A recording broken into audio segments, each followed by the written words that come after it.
Hoje é dia 10 de novembro. Ah não, o ano ainda está começando, daqui uns 2 dias que vai estar acabando, né? 10 de janeiro de 2016. E nós estamos estudando a Epístola de 1 João. A Epístola de 1 João, que se encontra no Novo Testamento, né, senhora Amélia? 1 João está no Novo Testamento. Parece que está bem no início da Bíblia. É o primeiro ou o segundo livro. Não sei se eu enganei. E essa epístola escrita pelo idoso apóstolo, ele é uma epístola que foi escrita já no fim do 1º século, quando a doutrina do gnosticismo estava virando moda na igreja. Estava virando moda crer que Jesus era apenas um espírito. E João, como uma testemunha ocular, porque lá no versículo 1 ele fala que nós contemplamos, nossas mãos apalparam, nós vimos com os nossos próprios olhos, ele dá um testemunho, né, como alguém que realmente esteve presente, andou, comeu, suou, cansou com a pessoa de Jesus Cristo enquanto ele teve seu ministério aqui na terra. Ele dá um testemunho de alguém que ouviu fisicamente e conviveu com ele. Então ele dá um testemunho da veracidade da encarnação de Jesus Cristo, porque ele conviveu, igual a gente convive aqui. O pastor Geraldo está aqui, eu convivo com ele, a gente se interage, a gente conversa, a gente troca ideia, a gente se vê. Se ele andar demais, eu sinto até o cheiro dele, né? Então, porque não sei se na época tinha desodorante. Acho que aquele pessoal devia ter um cheiro forte, né? Os apóstolos que ficavam andando para... Então, eu tenho certeza, não, eu ouvi Jesus, eu senti o cheiro dele, eu ouvi, eu andei com ele. E João, como último apóstolo vivo, ele dá esse testemunho e derruba isso que na realidade era uma teoria, né? Esse pessoal que estava criando essa moda lá na igreja na época inventou, chegou a essa conclusão dentro da teologia deles, que não poderia ter sido possível Deus se encarnar, pelo fato de que a carne no conceito gnóstico é algo negativo. Então Deus não poderia ter assumido uma figura humana, porque a carne humana, a existência humana, ela é negativa, ela tem o mal em si. Mas foi exatamente por esse propósito que ele veio, para desfazer as obras do diabo. E João, ele vem dando o seu testemunho, e no versículo 5 até o versículo 10, na realidade até o 2:2, né, por causa da nossa divisão, ele entra dentro da teologia gnóstica. Bom dia. O gnóstico, aqueles que seguiam essa vertente teológica, que pensavam dessa forma, eles criam que, ainda dentro desse raciocínio de que a carne para nada aproveita, eles chegaram à conclusão que não tem nada a ver pecar, né? Quando a gente vai, por exemplo, no versículo 6, o João aqui, ele está combatendo essas heresias, ele está indo contra essas afirmativas desses mestres, desses falsos mestres. Ele fala: se dissermos que mantemos comunhão com ele e andamos nas trevas, isso é 1 João 6, mentimos e não praticamos a verdade. Então o João, ele está fazendo uma abordagem aqui dentro daquele assunto da teologia que está sendo disseminada na igreja naquela época, e pela forma como ele conversa, como ele argumenta aqui, diatribe, lembrei, essa é um estilo de escrever chamado diatribe, ou seja, a pessoa, ela conversa consigo mesma dentro do texto, mas consigo mesmo no sentido de que o escritor cria os possíveis argumentos que o seu opositor possa levantar.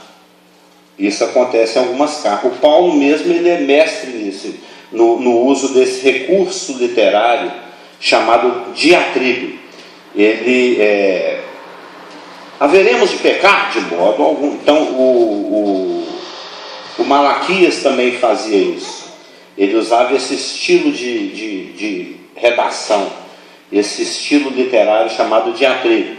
Em quem roubamos a Deus? Roubais nos dias nas ofertas. Então o escritor, ele redige de uma tal forma que ele lança o argumento de um suposto ou um possível interlocutor, alguém contra quem ele está argumentando, e na sequência ele traz o argumento que destrói essa afirmativa do seu suposto interlocutor. Porque existiam vários mestres falsos dentro da igreja que faziam algumas afirmativas que ele vem derrubando. No versículo, pela forma como está escrito aqui em 1 João 6, se dissermos que mantemos comunhão com Ele. Bom dia. Se dissermos que mantemos comunhão com Ele e andarmos nas trevas, mentimos. Eu conheço esse rapaz, hein? Tudo bom? Se João coloca dessa forma, se dissermos que mantemos comunhão com Ele e andamos nas trevas, mentimos, isso é sinal de que existia alguém que estava afirmando dentro da igreja que nós podemos andar nas trevas, que isso não afeta a nossa comunhão. Então existem aqui 1, 2, 3, 4, 5, pelo menos 6 afirmativas dos falsos mestres que o João cita e que ele vai derrubar dentro da sua argumentação, dentro da argumentação que ele elabora dentro dessa epístola. Pelas respostas que ele traz, a gente pode supor quais seriam as afirmativas heréticas ou erradas que esses falsos mestres estão afirmando. Por exemplo, em 1 João 1,6, os gnósticos afirmam que nós podemos ter comunhão com Deus mesmo que estejamos andando em pecado. Em 1 João 1,8, o falso mestre foi mais atrevido ainda. Ele falou que nós não temos pecado, que pecado é uma ficção, que o pecado é apenas um conceito teológico. Em 1 João 1,10, pela argumentação do João, a gente fica sabendo que os gnósticos afirmavam que nós não pecamos. Sim. Você está lendo da apostila? Sim. Qual página?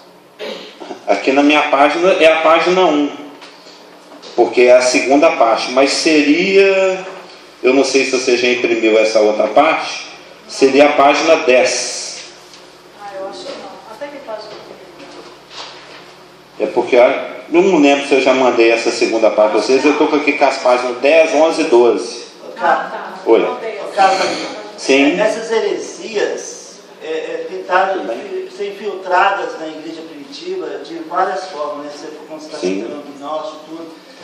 Mas a perseguição da igreja naquela época preservou muito a doutrina, né? Porque, por exemplo, hoje é moda ser evangélico.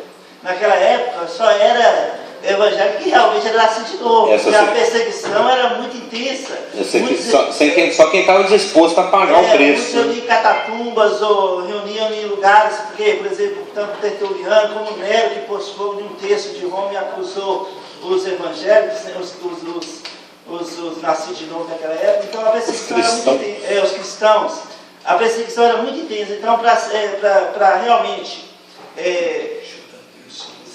caminhar com Jesus, precisar realmente ser nascido de novo, senão, diferentemente de hoje, né, que hoje todo mundo é moda, antigamente você ia na cadeia, todo mundo era católico, hoje você vai, todo mundo é evangélico, mudou, inverteu, porque parece ser evangélico hoje é sinônimo de...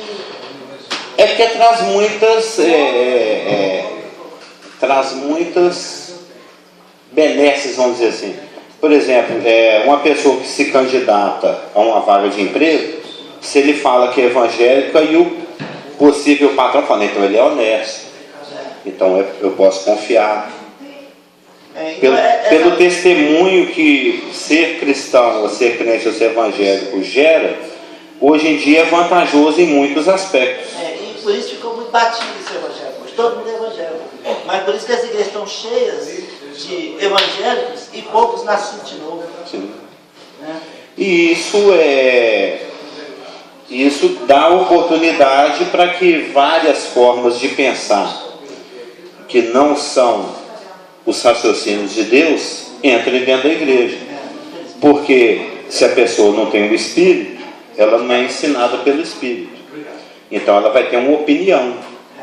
Ela é uma opinião baseada, vai ser uma opinião baseada nesses montes, né, nessa multidão de preceitos e de conceitos e de princípios positivos, bons, né, éticos.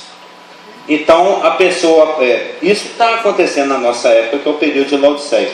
A pessoa tem toda uma aparência de vida, mas não tem a vida em si mesma, né?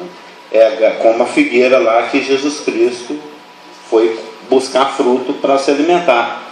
Ela já tinha folhas, ela já tinha flores, já estava tinha todo um jeito de figueira, de filgueira, né? Que tinha figo, mas ele chegou lá e não tinha figo, só tinha aparência, né? E nas Escrituras a gente sabe que a folha, ela é um símbolo de religiosidade. Na realidade, dentro dessa passagem, isso foi simbólico da situação de Israel, né? De Israel como nação religiosa, que ela tinha tudo, estava tudo bacana, tinha o templo, tinha todo o cerimonial, tinha toda a indumentária, né? A forma de vestir, estava tudo bacana, a princípio tudo jóia, só não tinha vida. Tanto é que eles rejeitaram o príncipe da vida e ele foi morto por eles. E eu já li em algum lugar que a gente não pode supor que exista um pequeno erro doutrinário. Não existe um erro doutrinário que seja pequeno. Qualquer tipo de erro doutrinário é grave. Por quê? Porque as Escrituras, elas formam uma unidade. A gente chama isso aqui de livro, mas na realidade isso aqui é uma biblioteca. Ela é um estante completo. É uma coleção de livros, escrito por homens dos mais diversos níveis sociais, né? Alguns sacerdotes, alguns mais iletrados, alguns eram boiadeiros, outros eram príncipes, outros eram escravos. Então, homens das mais diversas condições, dentro de um período de tempo muito grande, 1,5 milênio, 1.500 anos, 1.400 aproximadamente, eles calculam que foi o tempo que foi gasto para escrever esses 66 livros, com estilos literários muito variados, devido ao fato de que alguns eram mais letrados, outros iletrados, mas todos mantêm uma coerência e uma consistência.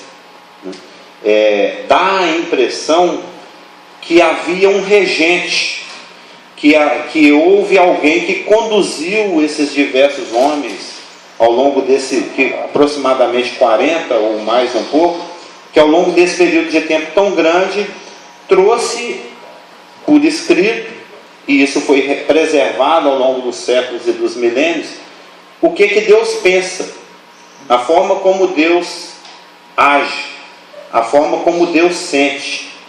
Por exemplo, se você pegar o livro de Salmos, sendo que a maioria dele foi escrito pelo rei Davi, e o rei Davi foi um tipo da pessoa de Jesus Cristo, né, de vários aspectos, Davi passou por muitos momentos de alegria, por muitos momentos de entusiasmo, por muitos momentos de perseguição, por muitos momentos de tristeza, e tudo isso também foi tipológico dos sentimentos pelos quais o Messias viria a passar também. O Messias teve momentos de alegria, ele teve momentos de decepção, ele foi traído em muitas circunstâncias, ele teve momentos de angústia, em especial nas 6 horas que ele ficou pendurado no madeiro. Então, por exemplo, os salmos, muitos deles, eles expressam os sentimentos que Jesus Cristo teve, sentimentos pelos quais Jesus Cristo foi submetido dentro das circunstâncias pelas quais ele passou nos 33 anos que ele conviveu aqui no planeta Terra, durante o seu ministério terreno, na sua primeira vinda, antes da sua morte e ressurreição. Então, essas escrituras, elas revelam o que Deus é, como Deus pensa, o que Deus sente e o que Deus quer para cada um de nós. E tudo isso forma uma unidade. O ensino de uma passagem das Escrituras, de um livro lá do Novo Testamento, é iluminado por muitas circunstâncias e muitos dos ensinos que estão contidos no Velho. Então, um livro se harmoniza com outro livro, mesmo tendo sido escrito por um autor completamente diferente, de uma classe social diferente, com um grau de instrução diferente. Por quê? Porque foi o Espírito Santo, a palavra fala sobre isso em Pedro, que moveu, que conduziu esses homens santos a trazerem por escrito essas coisas que Deus queria que viessem a ser a revelação dele para nós que andamos nas trevas. Somos cegos e não temos condições de buscar a Deus por nós mesmos. Não há quem busque a Deus. Então, essas escrituras, elas formam uma unidade. E se você corromper, ou derrubar, ou destruir, ou desacreditar qualquer ensino, por menor que ele seja, você vai ter Você já viu, tem gente que gosta de montar um quebra-cabeça, compra um quebra-cabeça, não sei quantas mil pés, monta, depois coloca atrás de um vidro e faz um quadro. Já viu isso acontecer?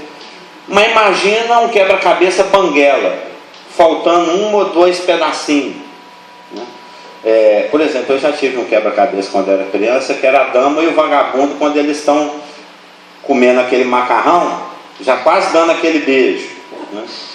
Aí imagina faltando o focinho da dama e o olho do vagabundo. Fica aquela coisa assim meio incompleta, né? Mas cadê o sol da paisagem? Cadê a copa da árvore? Cadê a ponta da montanha? Fica faltando. Então, se algo desse ensino, por menor, vai assim, esse versículo é muito bobo, não tem nada a ver, né? É um versículo assim que, infelizmente, nós temos essa atitude. Tem aqueles versículos que a gente ama, acha lindo, alguns até imprime, eu faço quadro. Tem uns que a gente evita, porque incomodam demais. E tem uns que a gente acha até que não precisava estar na Bíblia, de tão desnecessário, entre aspas, aparentemente. Mas as Escrituras, a palavra fala que toda a Escritura foi soprada e inspirada por Deus e ela é útil. Então, se ela está aqui, é porque ela tem uma utilidade. Ela tem um propósito de nos educar, de nos corrigir, nos repreender, alguma coisa que ao longo desses séculos e milênios o Espírito Santo saberia que seria proveitoso e útil para algum motivo. Algum servo em algum momento, em alguma época, ou vários, né, iriam ter a necessidade de aprender algo com aquilo que porventura o Espírito Santo deixou. Então não existe nada que seja desnecessário ou supérfluo nas Escrituras. Muitas vezes o que nos Obrigado que eu posso tomar um gole d'água.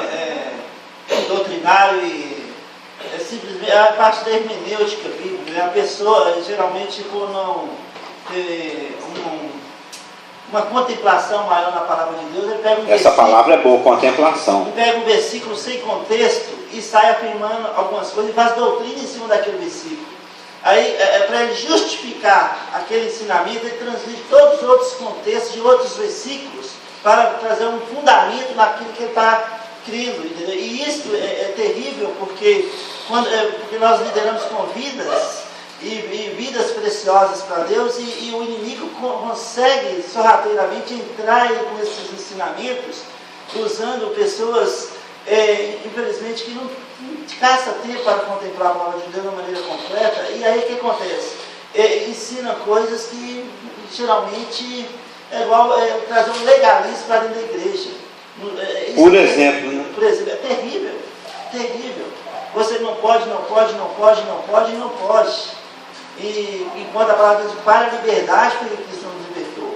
É claro que o versículo fala, não usei da liberdade para dar ocasião à carne, que é outro ensinamento muito diferente.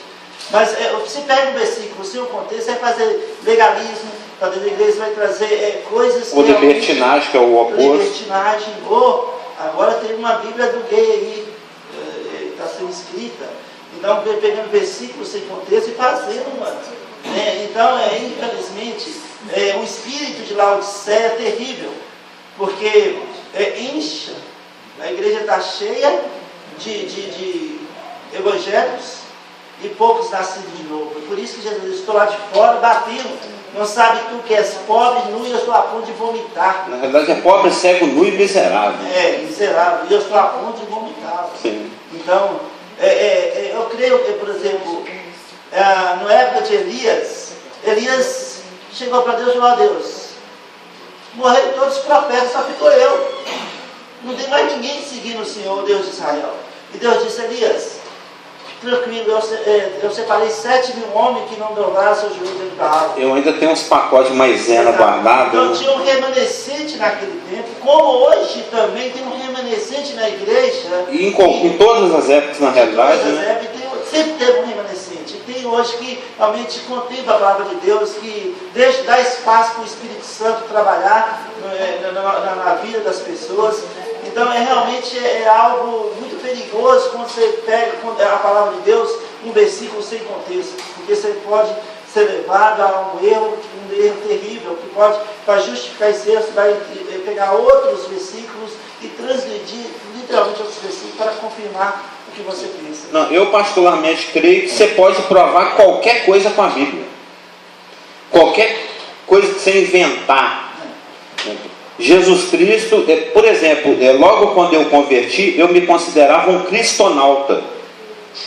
Isso há uns quase 40 anos atrás. Porque eu estudava a Bíblia do ponto de vista ufológico, né? Eu ia lá nos profetas do Novo Testamento, eu via aquelas rodas lá do Ezequiel, e um monte de passagens dão a impressão de que, na realidade, os profetas do Antigo Testamento estavam interagindo com seres extraterrestres. E tem muito bobão que acredita nisso mesmo. Tem sites inteiros sobre isso. E eu cria que Jesus era um ET, que estava aqui presente entre nós, por isso que ele fazia as coisas que ele fazia, porque ele já conhecia recursos que nós terráqueos ainda não conhecíamos, né?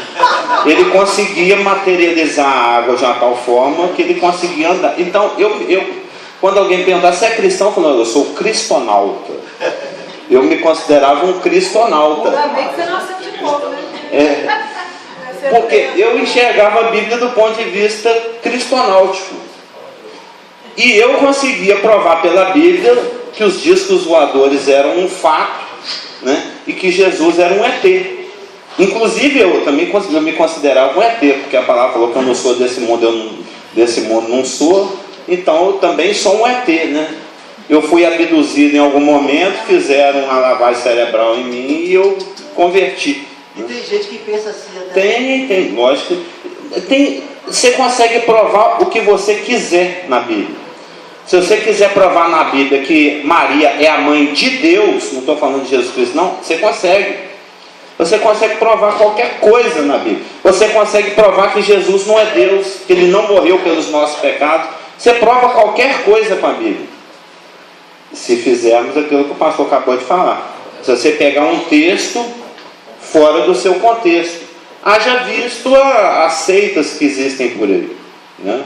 Os Testemunhos de Jeová e várias outras. Os Testemunhos de Jeová, eles são herdeiros de muitas heresias super antigas. Principalmente de Ari. O arianismo lá de 17, 18 séculos atrás. Então, há 17 séculos atrás. Existe até hoje. Você falou que Jesus não era Deus, ele era simplesmente um grande E profeta. na época que eu era cristonauta, eu quase me transformei, eu quase me converti ao jeovismo, vamos dizer assim, né? Aos testemunhos de Jeová. Porque eu tinha 20 dias de convertido e eu fui trabalhar numa empresa onde tinha 3 testemunhos de Jeová. Vai bater ali, ó. Tinha 3 testemunhos de Jeová e eles são muito proselitistas, né? Eles gostam muito de fazer a cabeça das pessoas, de ficar com aquela argumentação que joga para cá, joga para lá, pegando os textos sem os seus contextos. E eu já estava com medo. O que me atraiu na época ao jeovismo é exatamente o empenho que eles têm de estudar as Escrituras. E um dia lá folheando uma Bíblia da capa verde, que eles já tinham até me dado, que agora eles disfarçam um pouco, mas na época a Bíblia deles era da capa verde. Vocês lembram? Era da cor da sua blusa. Eu tenho em casa. Que na capa até tradução Novo Mundo das Escrituras Sagradas, né, com letras douradas, né, na capa verde. Aí eu estou folheando lá a Bíblia deles, aí fui cair lá em João 1:1. No princípio era o verbo estava com Deus, e o verbo era Deus, com D minúsculo. Aí eu cheguei para o meu discipulador, vamos dizer assim, falei, como diz o Isaac, tem um erro tipográfico aqui nessa Bíblia, porque eles imprimiram aqui o D minúsculo, onde deveria ser um D maiúsculo, né? E o verbo era Deus, com D minúsculo. Eu falei, não, está certo. Eu falei, não, mas Jesus é Deus com D minúsculo. Aí eu conversando com ele, ele através das Escrituras, entre aspas, me mostrou que Jesus é só uma criatura de Deus e que na realidade o Filho de Deus é Lúcifer. Eu achei meio estranho isso, né? Aí eu corri lá no meu pastor na época, era o Glaicon Terra Pinto. Aí ele me instruiu, me deu toda a direção, falou, foge desse pessoal porque eles só bagunçam a cabeça da gente. E eu já tinha uma convicção de que Jesus Cristo não era Deus com D minúsculo, ele era com Deus com D maiúsculo, pela ação dele na minha vida, o que eu já tinha experimentado com Jesus Cristo. Não, ele não pode ser só uma criatura que morreu e está lá aguardando a ressurreição igual qualquer outro escolhido de Deus, que é mais ou menos o que os gnósticos aqui ensinavam também, que a gente já falou. Jesus Cristo era só um carpinteiro que foi possuído pelo Espírito do Messias quando ele foi batizado, e esse Espírito do Messias, quando viu que o bicho ia pegar lá na cruz, o abandonou, e depois que esse carpinteiro morreu e ficou lá no túmulo mesmo, esse Espírito voltou com a aparência do carpinteiro de Nazaré e apareceu para os discípulos. Mas na realidade ele era, eu já até comentei isso quando dia que a gente falou isso, ele era o ghost. Ele era um fantasma. Esse gnosticismo. Era assim que eles criam. Não, mas eles começaram através daquele mago lá, aquele que queria comprar o Simão. Simão, né? Pediu Pedro, quanto é que você quer para me dar esse poder? E começou com ele, né? Então... Também. Na realidade, o gnosticismo não era uma seita. Assim, não era um lugar que hoje nós temos o salão do reino dos testemunhos de Jeová. Nós temos o lugar dos adventistas se reunir, o lugar dos expressionistas graciosos se reunir, porque nós aqui somos expressionistas graciosos.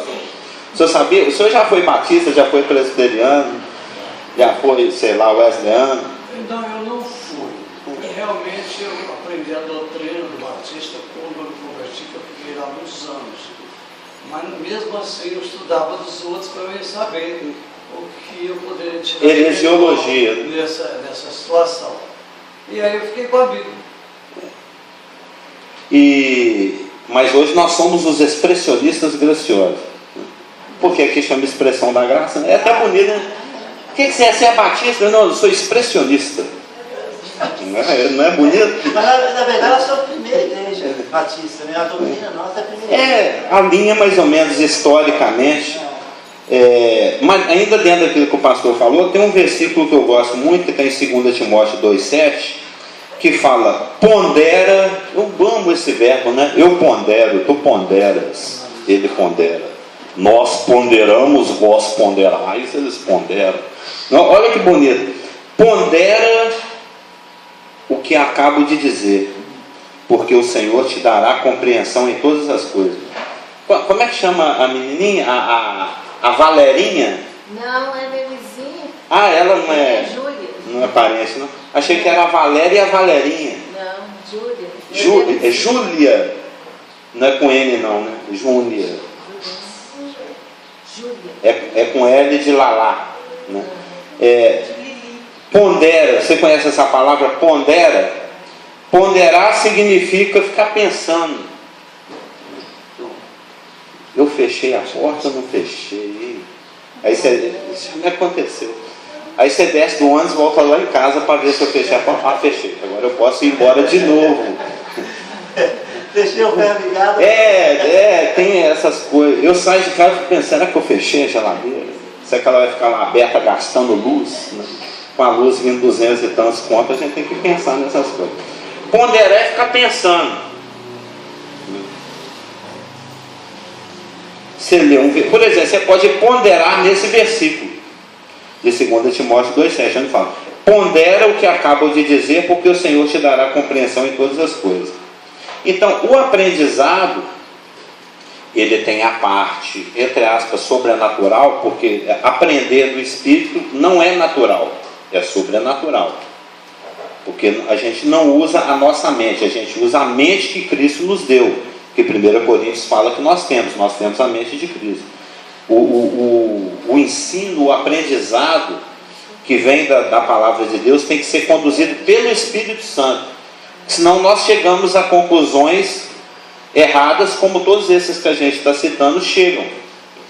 Aquilo que o pastor prega, aquilo que é ensinado, aquilo que é falado, ele tem que ser conduzido por um raciocínio que o Espírito Santo promoveu. Ele é que conduz. Você pondera. Pondera é ficar pensando.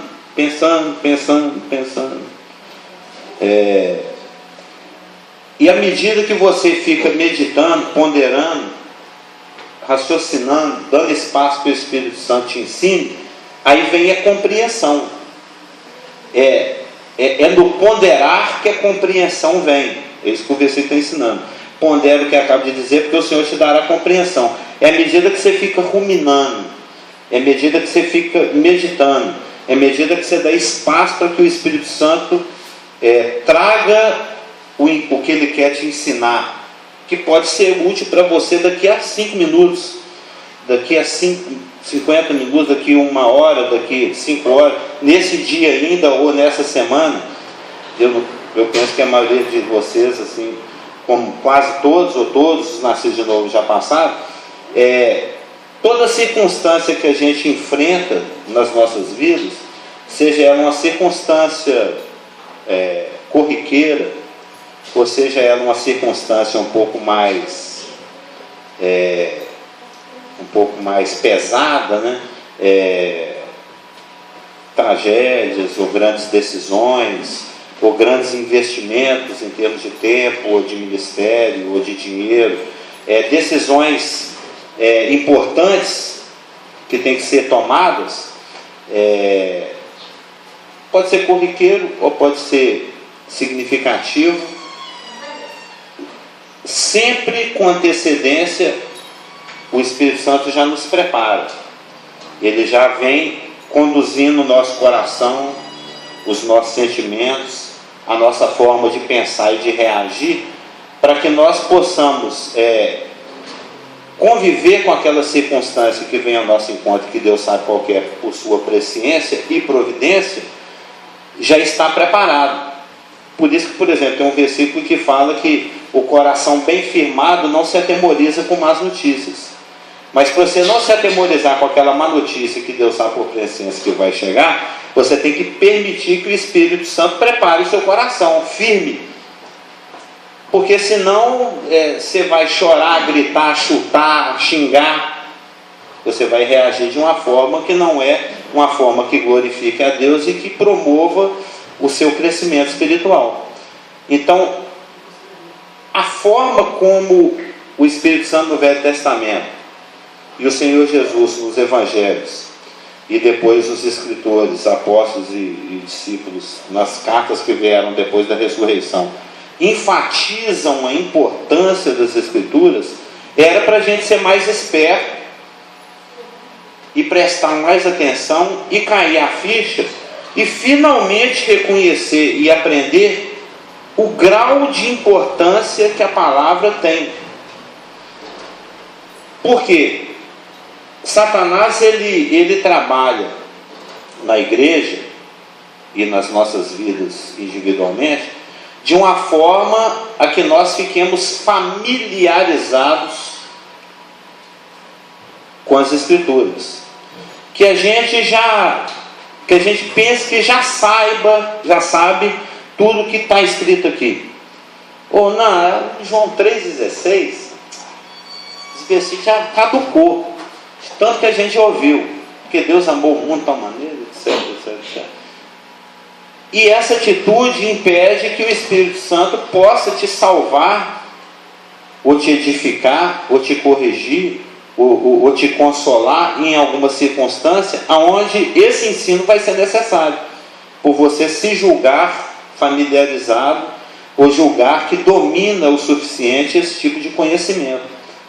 Mas o que as Escrituras ensinam é que a gente tem que ter sempre uma atitude de humildade, uma atitude de receptividade para com a palavra de Deus, e para que a gente seja esperto o suficiente, porque o mundo está acontecendo, decisões estão sendo tomadas nesse momento a um nível conjugal, a um nível individual, a um nível municipal, estadual, federal, mundial, global, e a palavra fala que o destino de todas essas coisas, se elas não são firmadas na palavra, porque céus e terra passarão, mas as palavras de Jesus Cristo não passarão, são coisas que a gente vai fazer, construir, promover para o fogo, à toa, perda.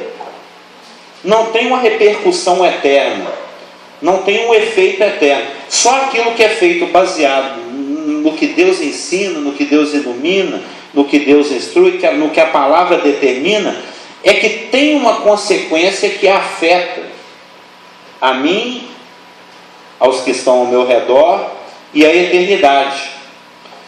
Eu falasse, não, senhor, continua pensando positivo, continua acreditando que tudo vai dar certo. Você naquele momento pode até consolar o seu amigo que está triste, que está passando por alguma coisa, mas não vai ter um efeito duradouro.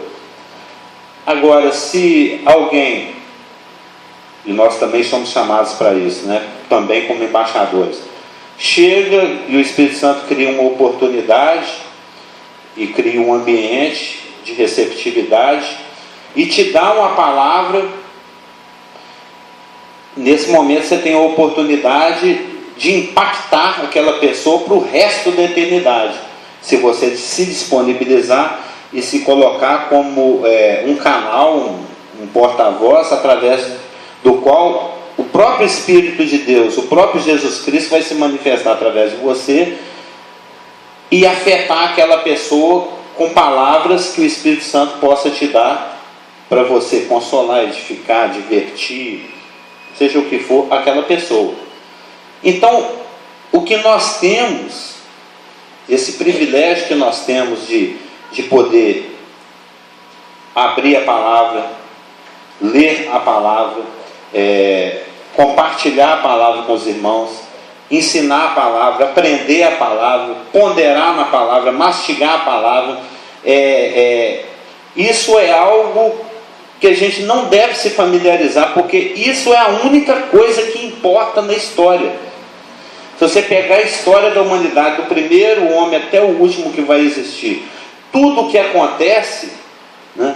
Se o vestido ficou bem costurado, se o prédio ficou bem feito, se o sapato está bem polido, se a parede está bem pintada, se a nação é grande ou é pequena, é miserável, passa fome ou tem recurso. Nada disso vai ficar na eternidade. A Torre Eiffel, o Palácio do Planalto, essa lata, esse papel, isso tudo vai passar. A única coisa que realmente vai ficar é aquilo que veio como consequência do efeito da palavra. Então a gente tem que ficar esperto e aprender definitivamente o valor que essa palavra tem. O grau de poder que nós temos disponibilizado, de poder mudar uma vida, de poder salvar, entre aspas, né? Tudo a gente sabe que é obra do Espírito Santo. Ir, por exemplo, à praça e inventar uma palhaçada chamada mímica só para chamar a atenção, e depois conversar com pessoas e levar o Evangelho e dar a oportunidade para o Espírito Santo acordar aquela pessoa lá do reino das trevas, lá do império da morte, e acordar assim para a eternidade, um recém-nascido, um filho de Deus que vai viver com Deus e conosco o resto da eternidade. É algo muito tão grandioso que a gente acha normal, mas não é normal. Oi? É fantástico você saber que você pode mudar a vida do seu irmão, um irmão mesmo da família, né? Como eu tenho ainda, de toda a minha família, só tenho um irmão que ainda não converteu, mas eu creio que ainda vai nascer de novo. Será que já não nasceu, que ele tem apanhado tanto de Deus, né? E eu estou meio sem relógio aqui, porque como começou um pouquinho atrasado, eu estou seguindo pelo meu ali. Quando dá 50 é que eu paro, mas ainda lá tem 42. A gente tem que acordar para isso, para o valor da palavra, para a preciosidade que nós temos na mão, que muda vidas. A gente churuminga, minha família, minha mãe, meu pai, meu tio, meu não sei o que, meu patrão, meu não sei quem, e churuminga e reclama e laburia e não sabe o que fazer com tantas circunstâncias, com tantas pessoas sobre as quais às vezes a gente tem até responsabilidade, ou muitas vezes tem a oportunidade, com a solução na mão, com um recurso fantástico, que tem um poder de afetar definitivamente as emoções, a forma de pensar, a vida, a existência, o comportamento de quem está ao nosso redor. A gente devia assim, igual já viu, não sei, isso é mais do nosso tempo, né? Agora estou sem a Márcia. Você viu que o seu Américo que é o que eu puxo. Contemporâneo? É o meu contemporâneo. Você foi salva dessa também, né? Você é contemporâneo dele. Eu sou, muito orgulho. Vai tirar 93 agora. Pois já estou quase lá, estou com 54. Daqui a pouquinho eu chego. 40, daqui mais uns 30, 40 eu estou chegando. Espera aí que eu estou chegando. Mas o senhor lembra do... Não é? Talvez seja do seu tempo, do Roy Rogers. A gente gostava de ganhar aquela roupa toda branca, com aqueles bambolim, que agora está na moda, né? Franjinha, né? Está na moda, as mulheres só usam bolsa de franjinha, mas na época era camisa que tinha franjinha. Você sabe que ele é da crente? Não sabia. Fiquei sabendo. Mas o senhor lembra da roupa branca dele, cheia de franjinha aqui debaixo do braço, franjinha na calça? Aí vinha com os revólver que tinha espoleta, que eram umas bolinhas. Lembra? E era o maior barato. Não lembra não, Mas isso é do seu tempo, não. Roda é jovem. Não, mas eu peguei um respeito. Eu gostava de Zorro, Durango Kid, Roy Roy. Até hoje eu gosto de faroeste, western. Não tem mais. Hoje em dia caiu de moda, né? Saiu de moda. Antigamente era o maior barato. Bud Spencer e Terence Hill, Trinity. Esse aí já é um pouco depois. Mas a gente se sentia assim, mó... Né? Quando o punha ganhava de Natal aquela roupa completa, com chapéu branco, roupa de franjinha, os dois revólver prateados, um rolinho cor-de-rosa de espoleta, a gente ia dando um monte de tirinho, pá, e tinha uma espoleta mais sofisticada que era de plástico, era mais cara. Que você trocava. Então era legal, a gente se sentia orgulhoso de sair vestido de rói-rói. A gente tinha que cair a ficha e se sentir orgulhoso de sair vestido de Jesus, né? Agora eu vou arrancar um das trevas, vou jogar a palavra na cabeça daquele ali, ele vai parar de ficar triste, vai ficar alegre. A gente tinha que cair a ficha e ver o poder que nós temos na mão. Fantástico, absurdo, gigantesco. É só falar, é só se disponibilizar. Certo que convence. Amém? Vamos orar ou vamos